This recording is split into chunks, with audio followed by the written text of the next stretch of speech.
Okay. This is Double Helix. I'm Janice McCoy. This is Jung-Ah Kim, and we are reviewing Ancillary Sword by Anne Leckie. Right, so let's give you a summary of what this book is about. So this is the sequel to Anne Leckie's Nebula and Hugo Award-winning debut, Ancillary Justice. The novel continues to follow the life of Breck, formerly at Ancillary 1-19, which is a fragment of an AI collective that was the brain and crew of a spaceship. She is now fleet captain Breck Mianai, and she is in charge of another AI-run ship this time. This is crewed by humans, and she's on a mission to help one faction of the civil war that is creating chaos in the Rach Empire. But Breck, as usual, has a mission of her own. Indeed. And this time not vengeance. No. I think is vengeance is fun, but it's nice to have a change. So did it work for us? And I think we both agreed, yes. Yes. We very much enjoyed it, which was a great relief to me because I worry sometimes about sequels. The sophomore curse. The sophomore curse. It is infamous. Even series that go on later to greater success sometimes have a hiccup in the sophomore book, and particularly for a new author. Right. I mean, pretty much, she's been writing her whole. I mean, she must be writing her whole life, right? Just not publishing. We're just ignorant. I don't know. I don't know enough about her, but it feels very deft and very just polished and wonderful, I thought. So I was nervous. I liked the first one a lot. I was worried when I picked it up, but I thought it worked really well. The things that worked well in the first book for me continue to work well. The complex characters, the interesting science fiction concepts that she's grappling with, like identity and hive minds, the social issues like colonialism and imperialism, and what happens when it's an galactic empire, and it seems on paper to have something to offer, right? But it's very problematic, and it continues to be as it was in the first. Yeah, in different ways, in more complex ways. Right. It's not the first book repeated. It's definitely a different book, and it definitely develops further the ideas that it started in the first book. That's true. I mean, we have a continued exploration here of hive minds, AI, and personality. What it is to be human, and also the problems, as you described, of colonization.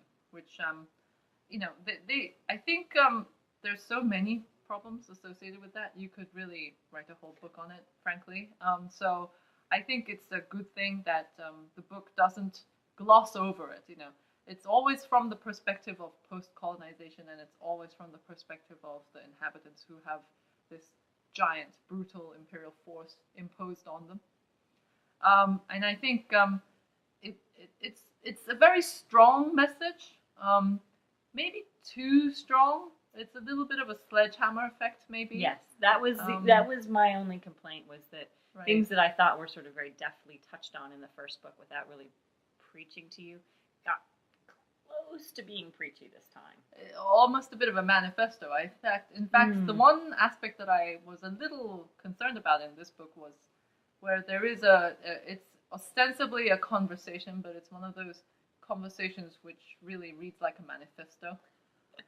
Where one person is saying, well, this is what I think, and goes on to espouse a view that carries on for about a page. And you can kind of tell that it's the author's view. Sometimes. Well, maybe. I think probably here. Probably. Yeah, I'm going to say the author, we can guess from the two books that she's written that she's not a big fan of colonization. Which neither am I, and I think I'm on board with her, but I agree. Kind of wish it had been a little more driven by plot and less by characters espousing these views or critiquing the views. Yeah. Right. Yeah. I completely agree. Yeah. Also, there was something that I found a little interesting, and maybe I'm overreaching here, but I think there is foreshadowing of an alien invasion coming up in the next book, potentially. What didn't work for me also was the plot line. And I think maybe you touched a little bit on it because of the fact that there's a lot of this social injustice message going on. Mm-hmm. Sometimes the plot line especially the ones concerning the underclass of this new planet, I found a little bit contrived. It was a little too convenient sometimes. Okay. Some things that particularly concerned me a little was while there is some interaction which is negative, there's overall some message of hope that maybe what you need to do with underclass is you just need to give them outreach. You need to give them an opportunity to be heard. Yeah, it does feel like Breck comes into this world and sees injustice and sets about trying to make some changes, and it seems like she might succeed. And that's a tricky thing because I think that the reality is it's not that easy. yeah, I think that's right. And that's what I mean. It was a little too convenient. Sometimes she was able to accomplish too much as a single. Right. I didn't know if it was earned. She had power, but yeah. So that was the one thing that kind of concerned me in this book. And so, I think that was. But that being said, overall, I still enjoyed the book very much. Very much so. Yeah. And in fact, the fact that we can sit down and have these conversations about would that be possible? Did she earn it?